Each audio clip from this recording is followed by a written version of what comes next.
महाराष्ट्र के उप मुख्यमंत्री दादा अजीत पवार का निधन हुए काफी वक्त हो चुका है।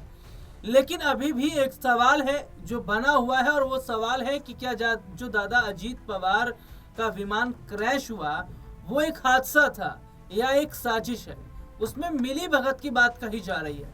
हालांकि अभी जांच उतने सिरे से नहीं हो रही है जिस तरीके से होनी चाहिए थी। पश्चिम बंगाल की मुख्यमंत्री ममता बनर्जी ने भी इसे हादसा नहीं बल्कि साजिश करार दिया था। शिवसेना यूबीटी के सांसद संजय राउत ने भी इसे एक हादसा करार न देकर उन्होंने साजिश की बात कही थी। अब ऐसे में देखिए, जो शरद पवार गुट के विधायक हैं अजीत पवार, उन्होंने महाराष्ट्र के जो मुख्यमंत्री हैं देवेंद्र फडणवीस, उनसे मुलाकात की। उन्होंने कहा कि दादा अजीत पवार का जो विमान हादसा हुआ उस मामले की जैसे जांच होनी चाहिए ना, वैसे जांच हो नहीं रही है।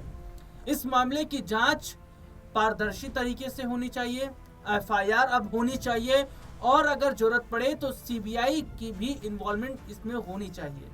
तो क्या अगर जांच होती है तो वाकई साजिश जो है वो इसमें कनेक्शन निकल कर आ पाएगा। और देखिए, ब्लैक बॉक्स का मैं जिक्र करना चाहूंगा। जो ब्लैक बॉक्स होता है उसमें तमाम ऐसे क्लू होते हैं जो ये बता देते हैं कि हादसा क्यों हुआ, क्या कारण था, क्या बातचीत पायलट और एटीसी के बीच हुई, क्या क्या चीजें अंदर हुई। लेकिन वो ब्लैक बॉक्स तक जल गया, जो कि एक चौंकाने वाली बात है। अब इसी मुद्दे पर हम बात करेंगे, और बातचीत करने के लिए हमारे साथ अमन सर इस वक्त जुड़े हैं। सर, बहुत बहुत स्वागत है इस प्रोग्राम में आपका। सर, दादा अजीत पवार के साथ जो हादसा हुआ उसे अभी भी साजिश के तौर पर देखा जा रहा है, और जिस तरीके से शरद पवार गुट के जो विधायक हैं अजीत, उन्होंने मुख्यमंत्री से मुलाकात की। सर, कैसे देख रहे हैं इसको? देखिए, बिल्कुल, और जिस तरीके से हम पूरे मामले को देखें तो जाहिर बात है कि उसमें शक और शुबा की जो गुंजाइश है वो तो बनती हुई दिखाई पड़ती है। उस बात को लेकर कई लोगों ने अपनी आवाज़ें बुलंद की। आपको याद होगा कि जब निधन हुआ था अजीत दादा का, उसके अगले ही दिन ममता बनर्जी का बयान सामने आया था कि ये कोई सामान्य घटना नहीं है, बल्कि इस दुर्घटना में कहीं ना कहीं साजिश की उनको बू नजर आई थी। उन्होंने इसके ऊपर बाकायदा बयान भी दिया था। उसी के बाद अखिलेश यादव ने भी इस बात को लेकर कहा था कि अगर ऐसा कुछ लगता है कि इस हादसे के पीछे किसी बड़ी साजिश का हाथ है तो इसके ऊपर निष्पक्ष जांच होनी चाहिए। उस वक्त तमाम नेताओं ने यह भी कहा, खुद जो सीएम देवेंद्र फडणवीस थे, कि भाई ऐसे हादसों पर राजनीति नहीं होनी चाहिए और इस तरह के इल्जाम जो है वो नहीं लगाए जाने चाहिए। लेकिन अब जब मौत के इतने दिन बाद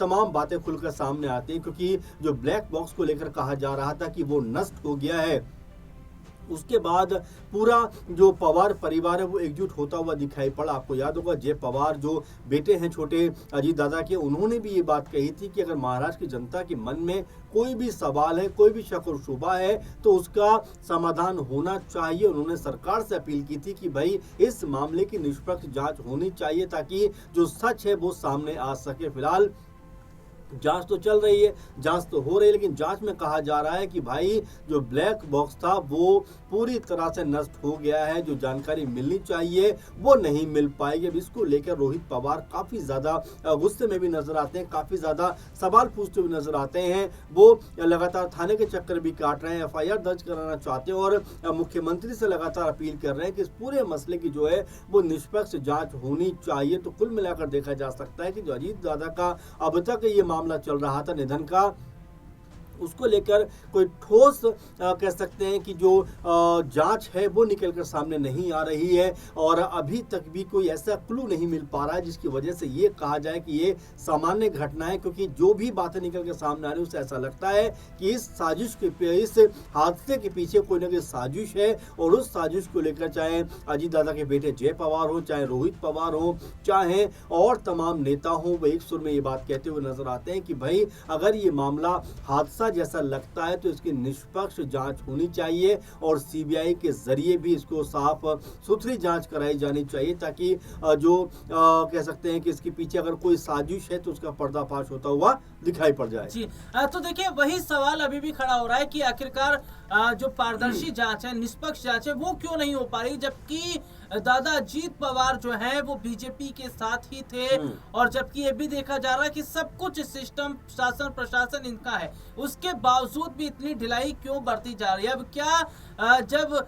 मुलाकात की गई है यहाँ पर मुख्यमंत्री जी से, तो क्या इसका बड़ा जो निष्कर्ष है क्या वो निकल पाएगा। लेकिन एक सवाल ये भी है कि सर शरद पवार का जो गुट है वो अजीत दादा के गुट से जो विलय की बात हो रही थी, क्या लग रहा है कि आगामी भविष्य में इस तरीके की संभावनाएं बन सकती हैं, या फिर जो सपना दादा अजीत पवार ने देखा था, हालांकि उन्होंने बताया तो नहीं था कि वो शरद पवार गुट से विलय करेंगे या नहीं, लेकिन बाद में बात निकलकर सामने आई थी।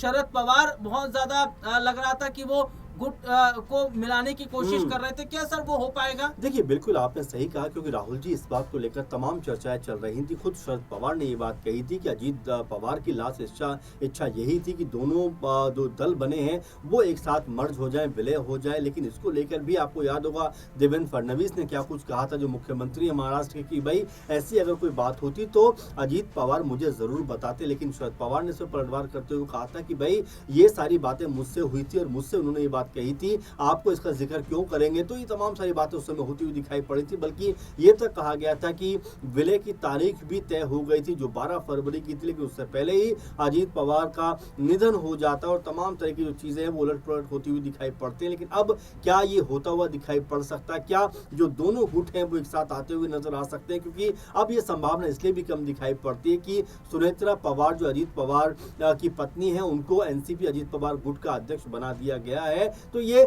लगभग अब इस पे पूर्ण विराम लग रहा है कि दोनों दलों का एक साथ आना अब नामुमकिन सा लगता है। लेकिन पवार जो परिवार है वो अभी भी इस बात पर अड़ा हुआ है कि अजीत दादा का जो निधन हुआ है, जो उनका असामयिक उनकी जो मौत हुई है, उसको लेकर एक निष्पक्ष जांच होनी चाहिए। बाकायदा इस तरह से इस मामले की जांच होनी चाहिए ताकि कोई भी अगर इसमें साजिश की बू कहीं से नजर आती है तो वो कम से कम सामने आ सके। और ये तो कहा जा रहा है कि भाई जो जिम्मेदार लोग हैं उनके ऊपर कठोर कार्रवाई होनी चाहिए। जो ये विमानन कंपनी है उसके ऊपर ये कार्रवाई होनी चाहिए। तो एक तरीके देखा जा रहा है पवार परिवार के अंदर अब इस बात को लेकर रोष जरूर दिखाई पड़ रहा है कि अजीत दादा के मामले में जिस तेजी के साथ में काम होना चाहिए था वैसा काम नहीं हो रहा है, वैसी जांच भी नहीं हो रही। इसीलिए लगातार सीबीआई से जांच की मांग की जा रही है। और ये भी कहा जा रहा है कि सीबीआई को इस पूरे मामले पर जो है फोकस करके काम करना चाहिए, क्योंकि सीबीआई के पास बहुत सारे मामले होते हैं। लेकिन अगर सीबीआई